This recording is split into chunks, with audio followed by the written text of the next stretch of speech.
achevé, nous passons à l'étape numéro 7, c'est-à-dire le diamètre de la calandre et les chicanes, la géométrie des chicanes. Donc commençons, si vous le voulez bien, cette étape numéro 7 que je présente dans la diapo suivante comme ceci. Dans les chicanes, on devra surtout décider de l'espacement entre chicanes, B, et du degré d'ouverture de la fenêtre, BC. Évidemment, nous avons opté pour des chicanes transversales. Il n'y a point de chicane longitudinale, ce n'est pas une calandre type F. Et nous commençons. D'abord, avant cela, parce que j'en aurai besoin quelque part pour le calcul de la surface offerte côté calandre, il me faut décider quel est le pas petit p. J'en aurai besoin pour le calcul de la surface offerte au fluide côté calandre, circulant côté calandre. Donc le pas, rappelez-vous, il fallait respecter un critère, il fallait que le pas sur le diamètre extérieur soit égal à 1,25. Alors, voilà un peu où je suis. Triangulaire. J'ai un tube extérieur de 19,05. Pour avoir 1,25, je dois avoir un pas P égal à 15 16e de inch. Retenez cette valeur-là parce qu'elle va arriver dans les ouvrages. 15 16e de inch, c'est-à-dire 23,81 mm. 23,81 mm. Bien. Alors continuons. Donc nous avons décidé du pas à cause de ce choix, 1,25. Et maintenant, nous allons déterminer le diamètre de la calandre. Je vous rappelle qu'il existe 3 grandes méthodes, très intéressantes aussi bien l'une que l'autre. Il y a une méthode indirecte et 2 méthodes directes. La méthode indirecte est celle du C-note, Coulson et Richardson, et c'est la plus précise à mon avis. Il y a également une méthode directe, c'est celle du Kakach, mais vous allez le voir, elle ne marchera pas pour mon cas. On va dire pourquoi en temps voulu. Et il y a la méthode de Kern, direct. Je me suis brouillé, je répète. Le C-note, c'est une méthode indirecte. En effet, il faut passer par le diamètre du faisceau pour remonter au diamètre de la calandre. Mais pour le Kern et le Kakach, vous déterminez directement le diamètre de la calandre. Vous n'avez pas à passer par le diamètre du faisceau. Bien, commençons par présenter cette méthode du C-note. Donc, tout reposait sur le calcul du diamètre du faisceau. Le diamètre du faisceau. Parce qu'une fois que le diamètre du faisceau est connu et que le jeu est également connu, je peux remonter au diamètre de la calandre. Alors, je vous rappelle un tout petit peu brièvement, mais bien sûr, le diamètre cette méthode. Ils sont 2 à avoir travaillé dessus, c'est ce que j'ai trouvé.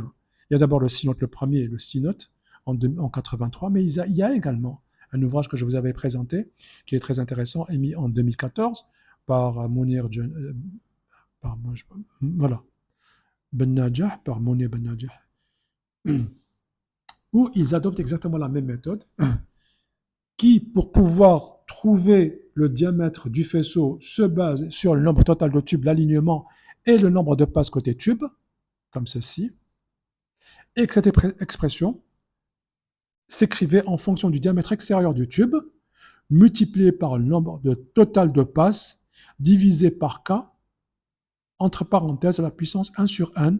Les paramètres K et n sont donnés ici en fonction du pas, mais également en fonction du nombre de passes côté tube. Donc moi, puisque je suis là, ça ne me sert à rien, et je suis avec 4 passes côté tube, donc je vais me situer avec un ici, c'est-à-dire un K égale à 0,175 et un N égale à 2,285. Une fois que j'ai fait ça, je reviens au graphique qui est donné par le C-note, le Coulson et Richardson volume 6. Je suis dans le cas de plaque tubulaire fixe, donc je suis là. Je calcule dF, le diamètre du faisceau, en mètres. Je monte et je calcule le jeu que je rajoute à dF pour trouver le diamètre de la calandre. Voici un peu, et c'est tant mieux puisque ce sont des droites, donc je pourrais trouver sur Excel l'équation. Vous allez voir comment je vais faire. Voilà, voilà tout mon système. Je l'allège, voici les valeurs, voici ma feuille Excel, et je vais à présent déterminer tout ce monde, c'est-à-dire dF, par le biais de D2, le diamètre externe du tube, mais également en fonction de ces paramètres-là, et le jeu par le biais de ce graphique. Ceci a été fait, donc je commence, je calcule DF, le voici, D2 est connu, 1T c'est connu, on a décidé de 1T, c'est 148 tubes. Je viens ici, les valeurs de K et de N sont là. Je trouve un diamètre du faisceau égal à 0,364 mètres. Ensuite, comme je l'ai dit, puisque c'est une variation linéaire, vous allez voir ici, donc j'ai pu, pour 0,364, j'ai trouvé le jeu, 11,64, quand j'arrondis parce que c'est au mètre, je trouve un diamètre de calandre qui est égal à 0,376. 0,376 mètres. 0,376 mètres. Voici la droite qui me donne le jeu, c'est-à-dire ces valeurs en fonction du DF, le jeu en fonction du diamètre du faisceau. Pour ma valeur, c'est-à-dire 0,3 qui se situe quelque part ici, 364 quelque part ici, je trouve 11,64 et je fais tous mes calculs. Voilà. Donc, j'ai trouvé le diamètre du faisceau. À présent, je vais aller, avec la deuxième méthode, vous présenter la méthode du Kern. Alors, nous avons 148 tubes. Cette méthode se base sur les tables de comptage de tubes, à savoir, connaissant, alors c'est ce que je vous avais dit, je suis où? Je suis là. J'ai 3/4 de inch comme diamètre extérieur, c'est-à-dire 19,04. J'ai 15/16e, rappelez-vous le pas, 15/16e pour le pas. Et je dois me situer. Où est-ce que je suis? Je suis au niveau de 4 passes côté tube. 4 passes côté tube. J'ai 148. J'ai 140. Malheureusement, j'ai 194, donc je dois prendre ici. Le diamètre de ma calandre se situe au niveau de 17, 1/4 de inch. Comme ceci. Je fais un agrandissement, un zoom pour que vous puissiez voir ce que je suis en train de dire. Voilà. Soit un diamètre à peu près autour de 438 mm. 438 mm. Bien. Continuons. Eh bien, le second ouvrage que je vais vous présenter, toujours se basant sur cette fameuse table de comptage, il est plus précis un tout petit peu. Plus. Pourquoi? Parce qu'il donne, pour un nombre de tubes, vous allez voir, d'abord je dois me situer, je suis 4 passes côté tube, je suis dans le cas de plaque tubulaire fixe, ça ne se voit pas, mais c'est 3/4 de inch et 15/16e, je vais mettre ça en évidence en écrivant ça, voilà, je suis là. Où est-ce qu'en fait je suis? Je passe de 108 tubes à 196 en passant par 154.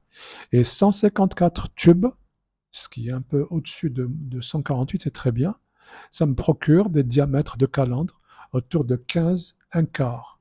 15 1/4. Ce qui me donne un diamètre au niveau de la calandre, diamètre intérieur évidemment, de 387 approximativement millimètres. Bien.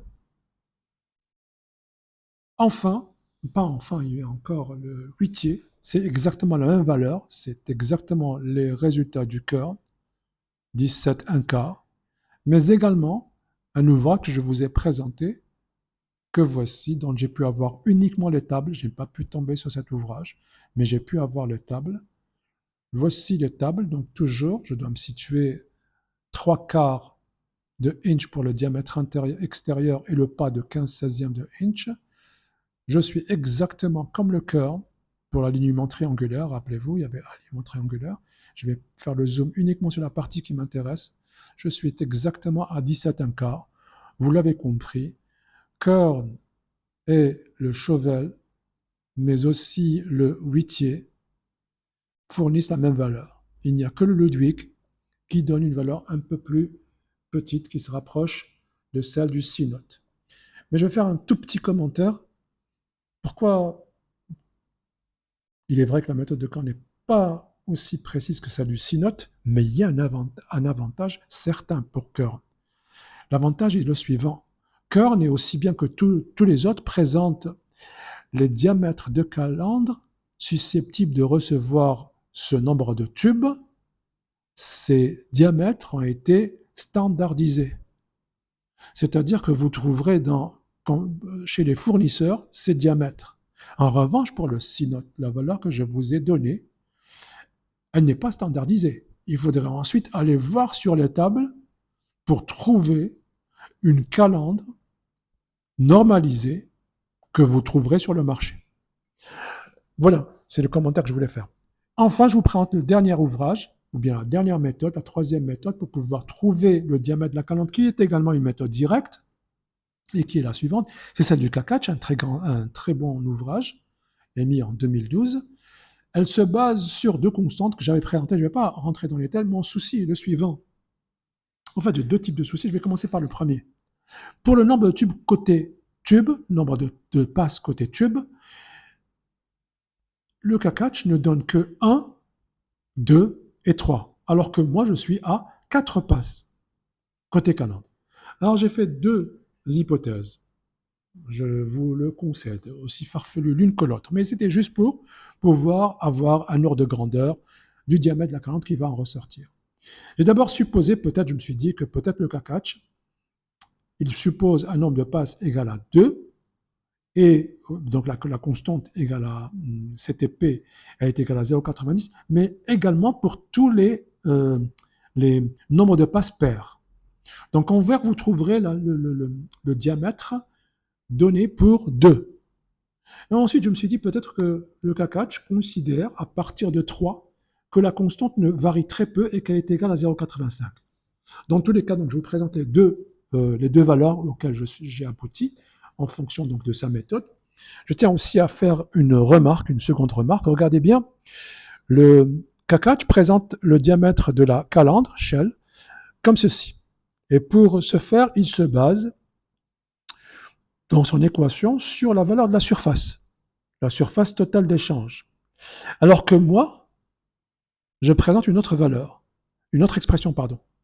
Elle ne se base pas sur la surface, je vais plutôt remonter au nombre de tubes, puisque... Pourquoi ça n'apparaît pas? Oui, voilà, pardon, c'était là. Donc je vous le redis, ça c'est l'expression du Kakach. Je l'ai reprise avec mes notations, j'ai noté la surface d'échange totale, grand S, j'ai noté, ça c'est le rapport du P sur D2. P sur D2 au carré, ça c'est le diamètre extérieur, ça c'est la longueur. Et la longueur, bien sûr, il faut prendre la longueur effective. Donc, moi j'ai considéré le nombre total de tubes. Pourquoi? Parce que le nombre total de tubes, je l'ai arrondi. Alors que la surface, je ne l'avais pas arrondi. La surface a été donnée au niveau de l'étape numéro 4. Donc, j'ai préféré travailler avec celle-là. Toujours est-il, quand je fais mes calculs avec cette expression du diamètre de la calandre, je trouve ces deux valeurs en fonction de la constante CTP égale à 0,90, je trouve 321 mm. Et enfin, avec une constante CTP égale à 0,85, je trouve quelque chose comme 331 mm. Bien, récapitulons. Voici à quoi j'ai abouti. Vous l'avez compris, mes deux valeurs, celles données par le Kakach, sont très très éloignées du reste.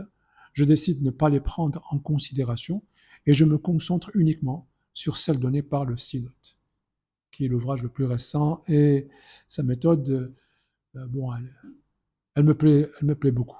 C'est pour ça que je l'ai adoptée. Bien, voilà. Donc, diamètre de la calandre égale dorénavant à 376 à peu près millimètres. Je vais maintenant aller m'occuper du reste, c'est-à-dire du test numéro 2, puisque vous le voyez comme moi, le diamètre de la calandre a été établi, la longueur des tubes est connue, je peux déterminer le test numéro 2, à savoir L sur D, est-il compris entre 5 et 10? L sur D, le test numéro 2, L sur D, la longueur totale, pas effective, est-ce qu'il est compris entre 5 et 10? Quand je fais mes calculs, puisque j'ai toutes les valeurs, je calcule, je trouve malheureusement L sur DC, le diamètre de la calandre, égale à presque 13, je dépasse les recommandations, je suis au-delà de 10, je dois par conséquent changer ma longueur. Je dois par conséquent changer ma longueur. Qu'est-ce que je vais faire? Je vais évidemment diminuer la longueur. Je vais choisir une longueur de 12 feet, à savoir 3,66 mètres. 3,66 mètres. Je recalcule ma longueur effective. Je recalcule ma longueur effective comme ceci. Et maintenant, je vais aller voir où vont s'opérer les changements. Évidemment, le diamètre de la calandre va changer, mais pas que cela. Il va y avoir également le nombre total de tubes qui va également changer. Alors commençons. Donc c'est le diamètre et le nombre total de tubes qui vont changer. Alors je commence d'abord par le nombre total de tubes. Le nombre total de tubes, c'est la surface rapportée par la section droite d'un externe. Pardon. Oui, c'est la surface extérieure du tube 2, en se basant sur la longueur effective, c'est-à-dire pi des 2 LF, L effective.